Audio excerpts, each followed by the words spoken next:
Hello everyone, my name is BattleTruck, and welcome to my series Booting Up. Today's episode is going to be over Tony Hawk's Pro Skater 1 and 2, a 2020 skateboarding game developed by Vicarious Visions and published by Activision. Now, I'm going to preface this now by saying that the video will not have any of the licensed music due to obviously copyright restraints. I will be adding some DMCA free music in the background in order to give some ambiance to it, because how else are you going to be able to play a skateboarding game to it? But with that being said, let's get into it. So, a quick look into the options menu. It's actually quite fluid, depending on whatever your device, whether keyboard or controller. Now, I grew up in the era of Tony Hawk Underground, Tony Hawk Pro Skater 3, 4, Tony Hawk Underground 2, American Wasteland, etc.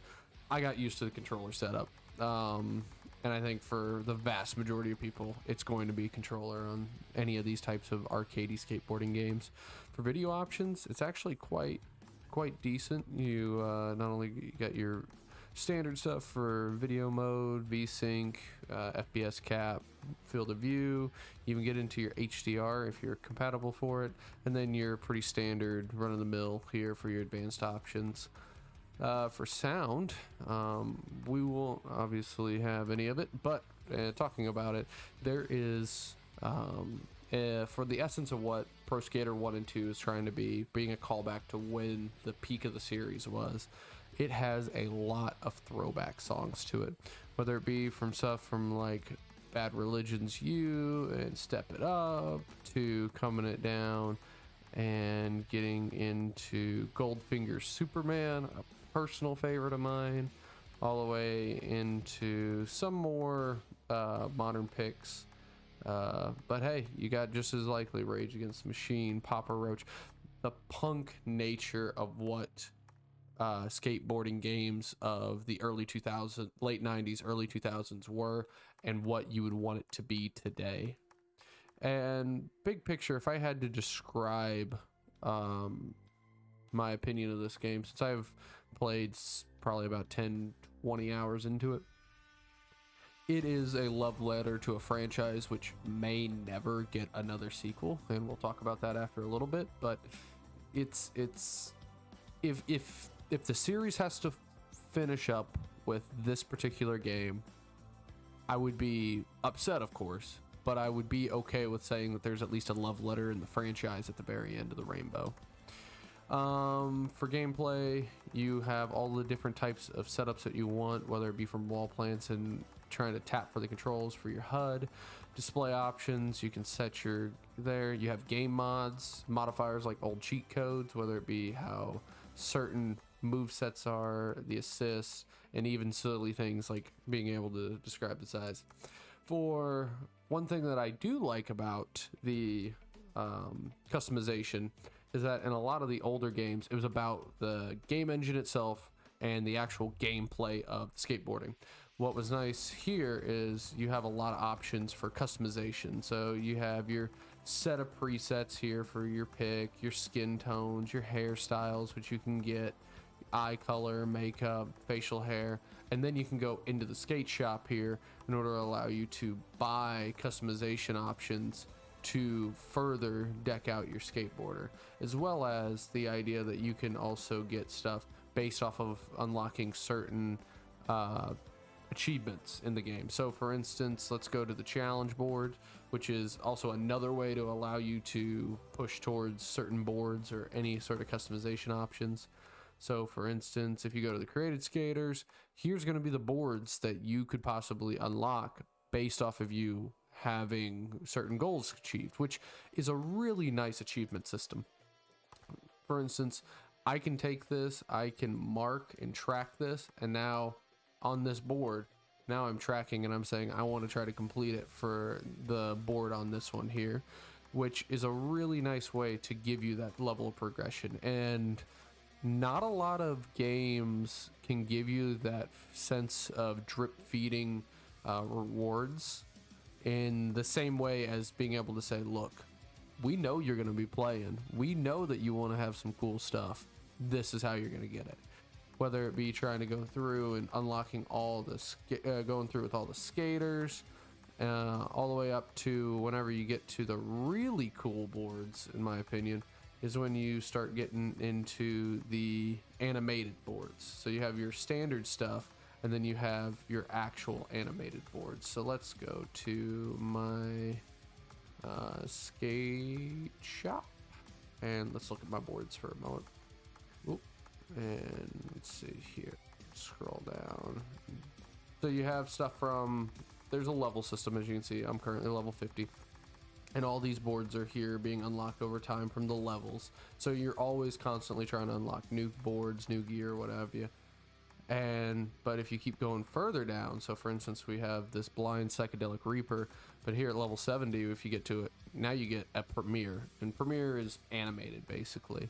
So you're going to be able to work just by playing the game. You're going to be able to unlock some really cool boards like this Element Eye Tripping Cosmos. That looks nice. This Thank You Wizard, aka thank you from the developer, saying thank you for enjoying this game so much. Boom. Now you're being able to enjoy and be appreciated for what you've been doing. As well as that, you come on down, you got grip tapes doing the same thing, trying to push it through. As well as you got the same thing for wheels. For my profile, you can choose for whatever you'd like as your profile sticker, as well as you can get these from challenges as well. You got some records, multiplayer, progression, and from there going into your actual completion percentage. Those are my stats if anybody cares. I would just like to point out for the longest grind time, that was on a modded map, just FYI. That was just somebody's create a park that I went to. And with that being said, let's get into the apparel. Now the apparel is just as much, whether it be hats, torsos for shirts, and all of these are branded, which is also really nice. You could really go out and hunt for something like one of these shirts and actually wear it, which is another big thing. It's respecting the brands that built the skateboarding culture, and in turn they're saying, you know what, here, you want this exact tee from Nike that somebody was wearing, or be Shane O'Neill here, or you know, independent backpack here, you could make this look like you could go out and physically have this as your look, which is very entertaining, especially whenever you get into shoes. I enjoy sneakers quite a bit, and being able to even humor the idea of getting some Vans to be trying to be fly like my man here, that's whenever it gets fun. So with all that being said, let's back out. Now for my own boards here, you got like the soft plats and multiplication. And here, for instance, this Blue Jay Riot is the animated board for it. You got some Crown Royale here. And then you got some boards that you can find further along. So with all that, oh, I got a hat for Off the Walls for Vans. That's funny. And then for actual, whenever you fall or anything, you got some tattoos in here, and you got a voice line. Obviously not the most excessive voice cast, but hey, it's good enough. So there's a couple options with it. We'll go through each one a little bit throughout here, but for big picture create a skate park, I personally never done it. The featured ones, the funny part is Vicarious knew that you were going to want to try to go for certain boards, so they made certain levels. For instance, you whether it be the waterfall, the roller coaster, pyramids, and that's what makes it to where no matter what happens, you could tell the developers were having a heck of a lot of fun with it. I mean, it is impressive that they took their own create a park system and created more parks that you could go out and play as an appreciation thing, as well as of course having all your parks being able to be uploaded if you create something. Multiplayer, it's pretty simple. If you go to the quick playlist, jams allows you to just add the increased pressure, and then for competitive, now you can actually play competitive and get ranked and see how good you can truly be. I usually play jams if I am doing anything, just simply because it is just having that live competition's a bit more fun. And then getting into the skate tours, you have a couple of options. You obviously got whether it be ranked, free skate, or solo tour. If you have crew tour, you get progress on everybody. If it is solo, then this is specifically for the guy that you have. So if I'm selecting, in this case, my created character, Jimmy Bobertson, yeah, I'm going to select him. That's the one I'm going to be working on. Or if I'm trying to do my man Tony, that's who I'm going for. But if I go crew tour, that's everybody. So, with all that being said, I mean, you got to start with the original warehouse, baby. So with all that being said, so if you've never played any of the Pro Skate series, let's get right into it. I'm going to be trying to just hit combos, not really talk too much, and try to, wow, I hit the 900 right there. I don't think that ended good. Oh boy. Anyway, so big gist of it, oh god, big gist of the game is you are given a stage for 2 minutes in order to complete a certain set of challenges that are relevant in this area. So for instance, for here, you have high score all the way up to 6 score, so 100k score.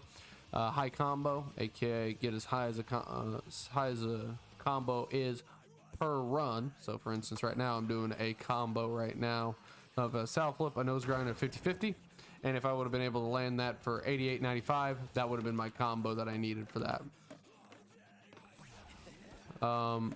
Obviously you can string your combos together, or string your, whether it be your grinds, your flips, your lip tricks, your manuals, together.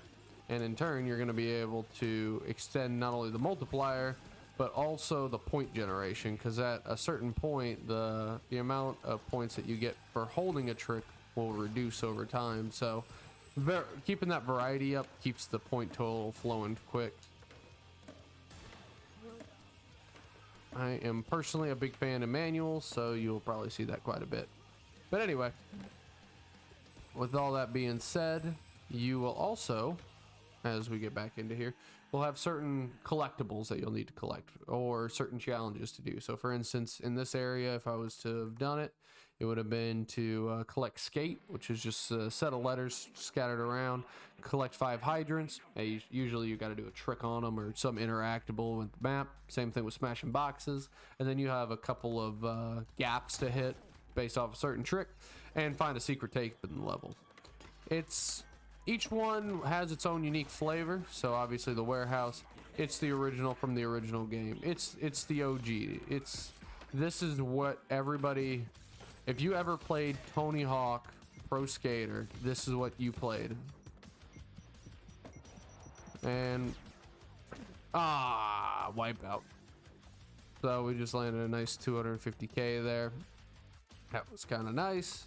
And let us see if we can't do a level select and get on a level that we haven't beat yet.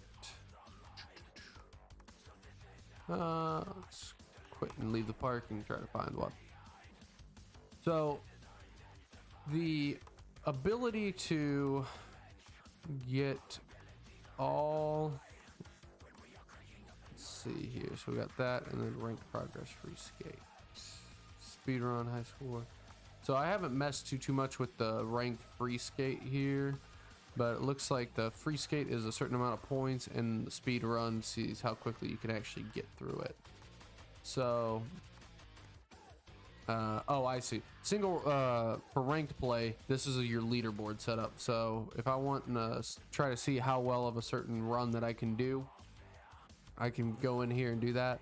And the speed run is the same idea, just trying to get through it as quick as possible. But with all that being said, let's try to work on the bull ring. This is gonna suck. I've been trying so many times to try to get the gold on here. I've never gotten it. It is certainly going to be painful. As you can see, it's very intense. It doesn't mind just getting you in right into the action and just saying, hey man, you got to figure out what you need to do. And that's the beauty of it, is the replayability and the fluidity of the levels themselves. So just because I'm coming around grinding on this ramp here, jumping off, going here, once again grinding on similar ramps and everything to it, you aren't going to figure out exactly what is your best route, like what is your preferred route on the level on your first take. If you do that, you've already been playing this game for way too long. Instead, you're gonna have to figure out what is your best method.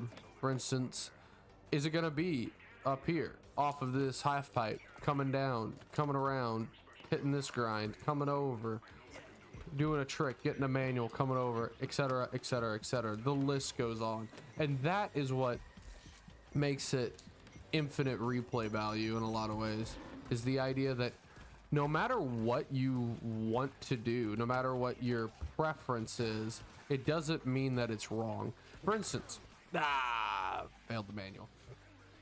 For instance, if you're somebody that appreciates the idea of trying to do manuals, I'm gonna end the competition and reset here, because I am definitely not getting it with what I put down. Whatever your preference is, you can make it work. There's no doubt in my mind. Now, I will say this, I think manuals in the game are inherently a lot stronger than others, simply because you can get the multiplier so high, as you can clearly see right now. But that's not a function of an issue being the game itself, you know, being competitive. At the end of the day, the game has to be fun, right? This skateboarding game here is not about a meta defining game. It's not over here trying to be something like a competitive shooter, like a battle royale game. It's not trying to be anything more than a heck of a good time. And that it was the essence of Tony Hawk Pro Skater in the beginning. And that is what this game embodies to its fullest. The ridiculous nature of all the things that you see on screen that make it oh so worth it to want to play. For instance, I can go here. Now I can skate, grind over, come around, flick, pop over, land my trick, and I would be really good. And the list goes on and on and on. So if the core gameplay loop's good, and we already talked about sound design, what do we think graphically? Graphically, it's not a, like, some vistas are relatively nice, but it doesn't need to be graphically pushing every single pixel down. I'm not here for a 4K AAA, oh my god, I can see every detail in the landscape. What I like more importantly is the ability to have it be clear. Like, what am I needing to see? What's my visual clarity for my skater here? Oh, the brutality. All right, I'm just gonna have to work some magic here. All right, come on, come on. This is now just straight pressure. All right, oh god. Ooh. Like I said, once you get to the point where you're in the same zone, yeah, I do it. Once you're in the same zone of tricks over and over, you're probably not gonna hit it. Oh, that's terrible. My apologies, folks. Oh. But then you have stupid stuff like, hey, look at this. We're in Barcelona? I don't, well, technically it's Bullring is the actual official name, but of course, thinking of Spain, running of the bulls, bulls and just doing stupid ass tricks is all a part of the culture of this game. Is that because it's the idea that everything's trying to be a good old time, just not caring about the world. You're just here to have fun. So let's see if we can't land it here. All right. Whoop.